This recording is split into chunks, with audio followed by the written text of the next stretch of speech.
नमस्कार दोस्तों, मेरा नाम है मनीष कुमार सिंह और आप देख रहे हैं 4 PM महाराष्ट्र। आपका स्वागत है। Mumbai hit and run case में रविवार को एक बड़ा जो है वो गिरफ्तारी हुई है और लगातार इसकी जांच चल रही है और कुछ लोगों की तलाश भी चल रही है। लेकिन Mumbai hit and run case में रविवार को गिरफ्तार हुए शिवसेना नेता राजेश शाह को मुख्यमंत्री एकनाथ शिंदे का करीबी माना जाता है। जो मीडिया रिपोर्ट्स आ रही हैं उनके हवाले से अगर मैं आपको ये जानकारी दूं तो इसके अलावा राजनीतिक गलियारों में शाह की छवि एक अच्छे प्रबंधक, बातचीत में चतुर नेता की, इसके अलावा कबाड़ के कारोबार में भी शाह की अच्छी पकड़ मानी जाती है। मुंबई के वर्ली में BMW कार से जो हिट एंड रन जो एक्सीडेंट हुआ है उस सड़क हादसे में शाह के बेटे मिहिर पर आरोप है। फिलहाल मिहिर की तलाश जारी है। अब ऐसे में सवाल उठता है कि जो राजेश शाह है वो कौन है। अप्रैल 2023 में शाह को सीएम ने ही शिवसेना का उपनेता बनाया था। इससे पहले वो पालघर के जिला प्रमुख थे। शिवसेना के विभाजन से पहले भी उन्होंने यह पद संभाला था। कारोबारी परिवार से संबंध रखने वाले राजेश शाह MIDC के स्क्रैप बिजनेस और पालघर के आसपास औद्योगिक क्षेत्रों में बड़ा नाम है। वो निर्माण सामग्री की सप्लाई भी करते हैं। राजेश शाह की जो राजनीति है वो काफी पुरानी है। खास बात यह है कि शिवसेना के तत्कालीन प्रमुख उद्धव ठाकरे ने शिंदे को ही ठाणे और पालघर से जुड़े पार्टी संबंधित कामों की जिम्मेदारी दी थी।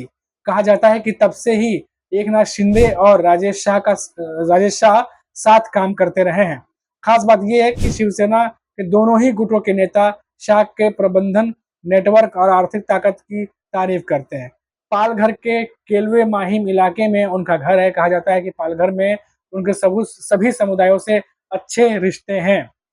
हालांकि ये भी कहा जाता है कि वह मास लीडर नहीं है, लेकिन रामनवमी, हनुमान जयंती, महावीर जयंती और अंबेडकर जयंती जैसे कार्यक्रमों में शिरकत करते रहते हैं। साथ ही स्थानीय आयोजकों की मदद करते हैं। इसके अलावा वह स्थानीय पदाधिकारियों, संगठनों और समुदाय के नेताओं के साथ भी बैठक करते रहते हैं। और जो खबर आ रही है, जैसे मैं एग्जांपल दूं, हिंदुस्तान टाइम्स से बातचीत में पालघर के जो एक शिवसेना के पदाधिकारी हैं, उन्होंने कहा है कि संगठन स्तर पर कुछ कारणों के चलते अप्रैल 2023 में सीएम शिंदे ने कुंदन सांखे को पालघर के जो पार्टी के जिला प्रमुख बना दिया था, लेकिन उन्होंने शाह को पालघर का उपनेता भी बनाया ताकि यह साफ किया जा सके कि उन्हें साइडलाइन नहीं किया गया है। तो ये कई सारी बातें निकल कर सामने आ रही हैं।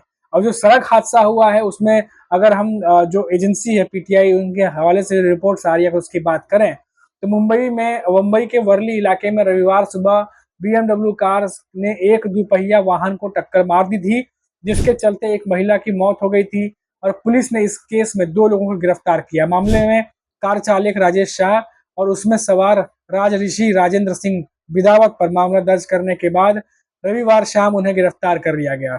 वर्ली थाने के एक अधिकारी ने बताया कि महिला की पहचान कावेरी नाखवा, जो कि 45 साल की कही जा रही है, के तौर पर की गई है।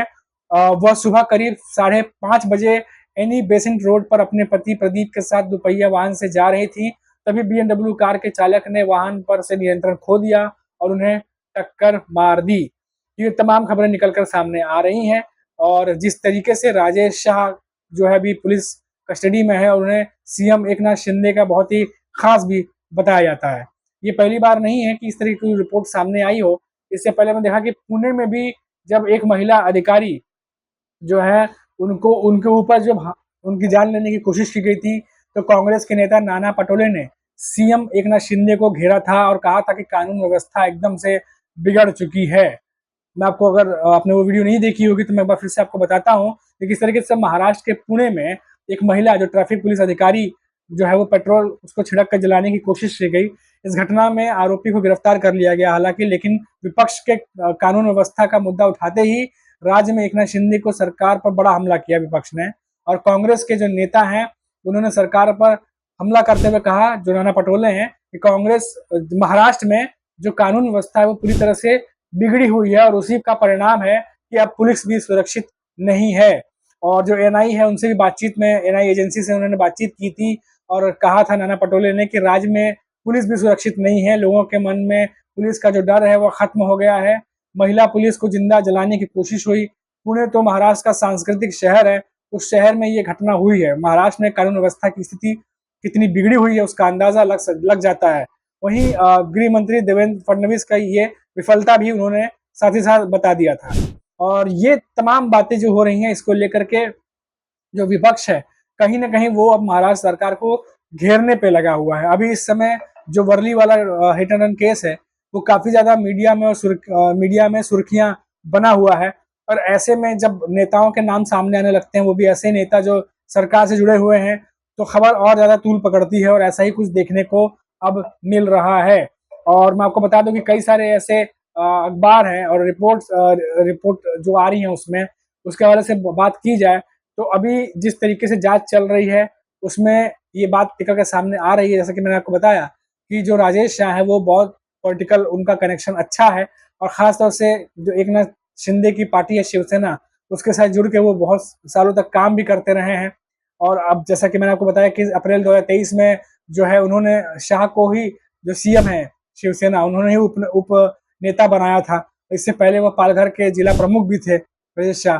और शिवसेना के विभाजन से पहले भी उन्होंने यह पद संभाला था और कारोबारी भी हैं, काफ़ी अच्छा उनका कारोबार चलता है।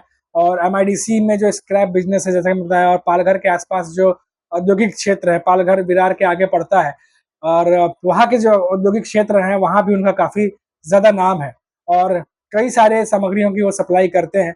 और ऐसे में राजनीतिक करियर भी उनका शानदार है और काफ़ी अच्छी पैठ रखते हैं। और लेकिन अब जो है वो पुलिस की हिरासत में है और इस केस को लेकर के तमाम बातचीत और जांच अब चल रही है। हालांकि अब देखना होगा कि इस जांच की दशा दिशा आगे क्या होगी, क्योंकि सभी की नजरें हैं इस पर, साथ ही साथ विपक्ष पार्टियां जो है वो भी देख रही हैं और पूरी मीडिया की भी नजर है कि आखिर ये केस अब किस तरीके से आगे जाता है। लेकिन जैसा कि मैंने कहा आपको कि विपक्ष जो है वो कोई भी मौका नहीं छोड़ रहा और जिस तरीके से मैंने आपको बताया कि जो नाना पटोले हैं उन्होंने पुणे वाले मामले पर जो है वो सरकार को घेरा था, ऐसे ही विजय वट्टेदीवार है, जो वट्टेदीवार वो भी जो है महाराष्ट्र सरकार को घेरने में पीछे नहीं रहे। और पुणे की घटना पर जो विजय वट्टेदार है उन्होंने भी कहा था कि जो राज्य की सरकार पर सवाल उठाते हुए कहा कि राज्य में कानून की धज्जियां उड़ गई हैं और कानून व्यवस्था पूरा चौपट हो चुका है। कल एक महिला अधिकारी पर पेट्रोल छिड़क कर जलाने की कोशिश की गई, युवतियों की दिन दहाड़े हत्या की जाती है, कहा कि कानून व्यवस्था की बात करते हैं, पूरा राज्य ड्रग्स से घिर गया है और युवा पीढ़ी बर्बाद हो रही है, उस पर किसी का ध्यान नहीं है। ये तमाम बातें विजय वट्टेदीवार जो है वो उठा रहे हैं और सरकार को घेरने की कोशिश कर रहे हैं। तो अब फिलहाल ये सारी खबरें थी, जो तमाम रिपोर्ट्स आ रही हैं मीडिया में, तमाम इंटरव्यूज के जरिए। और कुल मिलाकर जो जो संकलन है, जो इकट्ठा करने के बाद जो निचोड़ है, वो हम आपके पास लेकर के आते हैं कि किस किस तरीके से अलग अलग पब्लिकेशन में खबरें आ रही हैं।